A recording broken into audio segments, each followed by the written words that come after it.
Hi, my name is Will and welcome to the Distorted Transmission. For today, I'm talking to a four-piece rock band based in Wellington, New Zealand called Seismic State. How are you? Good, thank you. How are you? I'm pretty good, thanks. So there's only two of you there, so if you could introduce yourselves and the other two members as well and what you all do in the band. So we're Seismic State. My name is Regina. I'm doing the vocal and rhythm guitar. My name is Matt. I play the drums. And then we've got Sai on lead guitar and Liam on bass, who couldn't make it today. Okay. Is there any reason why there are two Dutch people in the band? Are you a couple or is that? No, we didn't even know from each other that we were Dutch when I was auditioning actually for it. So, yeah, I don't know. It's just It happened. it happened somehow.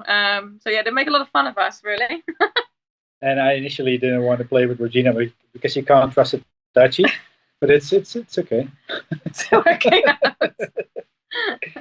All right, cool. So next is band history. If you could give me a rough idea of sort of when the band started, if there have been any major lineup changes over the years. And Regina, you sort of joined the band around 4 years ago and replaced the old vocalist. I think that's probably something to mention. So I think we started in 2017, exactly before Regina was on board. And it was just Liam, Sai, and myself. I just moved over to New Zealand and we started jamming here in Toiponike in Wellington. And I think we jammed for a year, and it was every Thursday, just 3 hours straight, just jamming. We really enjoyed it, but at some stage we thought like, well, we need a vocalist, and that's when we found Nicole back then in 2018, I think. So she joined the band and was with us for 2 to 3 years, and then I think during COVID she decided to move on, and we got through COVID, and then got back into jamming and. Found Regina, and the rest is history. Well, not really, but yeah, it's. I think it was really cool to get Regina on board because it gave quite a different vibe to the band. I always tend to think like Regina has sort of this blues rocky vibe. Well, probably our previous singer was more at a poppy vibe as well to it, so it gave us a different direction to the music we started writing. So it's pretty awesome to see that change happening when Regina joined in 2021-ish, 2020, I think. 2020, yeah. Just after COVID. Yeah. 2020 is the perfect time to join a band. It's kind of the worst time, really. Yeah.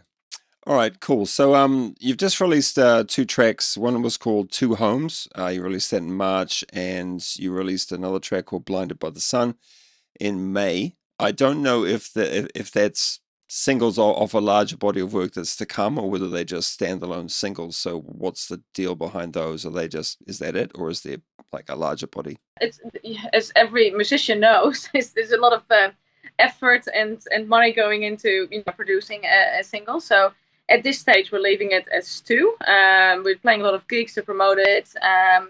Yeah, so you can listen to that on Spotify and all the social medias.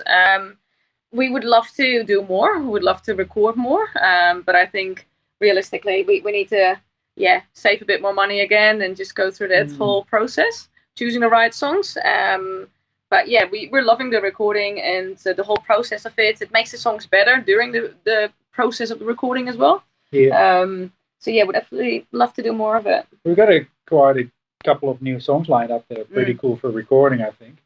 And for Two Homes and Blinded by the Sun, we got help from our producer, Troy, and he really sort of opened up our songs and brought them to another level. So I'm definitely keen to do that at some stage with the songs we currently got on the shelf.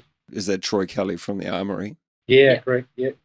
You had a bunch of songs released about 4 years back. The tracks that I could track down were Genius, Since We Last Spoke, Bridges, and 45. I think that was their names. I was a little bit rushed tonight, so I didn't quite do as much prep as I should have done. But am I right? Yeah, cool. All right, so I assume because they had the previous vocalist on them, I guess they won't be re-recorded or re-released. Are those kind of done? That's a good question. The re-record. I never thought about re-recording. We haven't talked about it, to be honest. But I think what I said, we moved on a little bit in our genre, a little bit changing tact a little bit. I was sort of wondering why you were talking about the cost of it, and then of course, since you're recording in a proper recording studio, that's very expensive. Yeah. A lot of bands these days that they do a lot of the pre-production, or even the actual production at home. I know our studios far superior, of course, but you can get a really, really good result with home recordings if you know what you're doing, and then maybe record the drums in the studio or something like that. Are you absolutely committed to sort of doing the recording thing in studios? Is that your ethos? Sai is a really a music tech guy, so we work with in-ear headphones and stuff, so we can quite easily record the guitars and the vocals, and then maybe do the proper drums in the studio. But again, I think also for Two Homes, Troy created a really badass tune to that, the chorus tune that Sai's playing. Yeah, the guitar is amazing. Yeah. I think it's also the process before the whole recording. Like you say, he comes into our rehearsals a few times. He comes with, tips and tricks and it's the whole process. So it's not only the studio time, the recording that we do into the studio, but also outside of this. Yeah, and I remember how that tune for Two Homes, I think he got his old pedal from a shelf somewhere, and he still had to tape it together because some of the wires didn't really work. And then he sort of reinvented his own pedal, and then something just accidentally came together, and he said, "Wow, this is such a badass sound. Can we lock this one in?" And it just happened. You don't necessarily get that when you just record it within the band, just with the band, without anyone externally. I just sort of wondered what your kind of band's thoughts were on sort of studio recording or having a producer, for example, things like that. Yeah, I think we're open either way. I think we haven't been really across like someone that's, having home studio and trying that out, I think. Yeah. I think that's also, having these contacts and relationships, I guess. So it's not we're open or close to one or the other. Yeah. This just happened to be on our pathway, really. Yeah. Okay, fair enough. So what are the plans for the rest of the year? We're about halfway through now, getting there. May 25th, we play in Napier in the Cabana. And then the weekend of the 7th and 8th of June, we play in Taupo, and the 8th of June in Auckland in the UFO. So that's what we have coming up. And then we have a little break because this guy wants to go on a holiday somehow. And then our guitarist decided to have babies. So we'll be a few weeks out and we'll be back by summer again. Yeah. But I think we're in a really good vibe now. It's when you have lots of gigs in a row, you really feel comfortable gigging. You really start really enjoying it, and you really sort of start to level with each other. And we're now in that space, so it's pretty awesome. Like we're looking forward to those gigs, have lots of fun, and just play new songs. And then sometimes there's a longer break, and then when we come back, we have to get back into it. But that's life. UFO in Auckland's an interesting choice. What made you decide to play at UFO? Have you been there before? No, so we're actually playing with Bad Schematics in Napier on the 25th of May.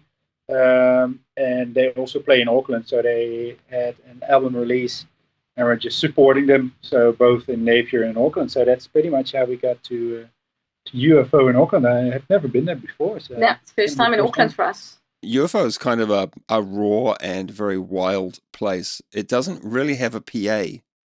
Well, I mean, maybe they do now, but it's kind of synonymous with like up and coming teenage bands who just want to play loud on a stage, and it doesn't really matter the sound quality. It's like sometimes the drums aren't even mic'd at all. The bass drum might have a vocal mic thrown in it. It's kind of raw as fuck. So it's an interesting choice. Okay, could be fun. We're not teenagers anymore, but that sounds great. I mean, we'll deal with it. We'll go with the flow. It's just about having fun, and it will be great to have some people in the audience, and as long as they enjoy it, we'll do our best to make it sound as good as possible. Yeah. My last question for bands is there anything you'd like to add to the interview to kind of round it out? So by all means, if you have anything you want to add now to promote something, say something, now's your chance. Well, definitely have a listen at our 2 new songs, Two Homes and Blinded by the Sun, on one of the streaming platforms. We're pretty proud of how those 2 songs came together as a band. We did lots of work in it, put lots of effort in it, and have a listen. Key for your support. Yeah. And if you really like the songs and you know a venue, or you are a band, or you have a place for us to play, we're really happy to play a bit more gigs across the country. Doesn't matter where it is. So yeah, if you would like to have us play and somewhere, just please send us an invite via one of the socials, and we'll be in contact. All right. Well, thanks for chatting with me tonight, and best of luck with the upcoming shows. Thanks, Will. Thank you. Appreciate it. Appreciate your time. Sorry it was a bit earlier. That's okay. Hope you enjoy your food now. Yeah, it's time for dinner now. Okay. Say goodbye to everybody. Thanks. Oh, Thank you. bye. See ya. Cool. And thanks for watching.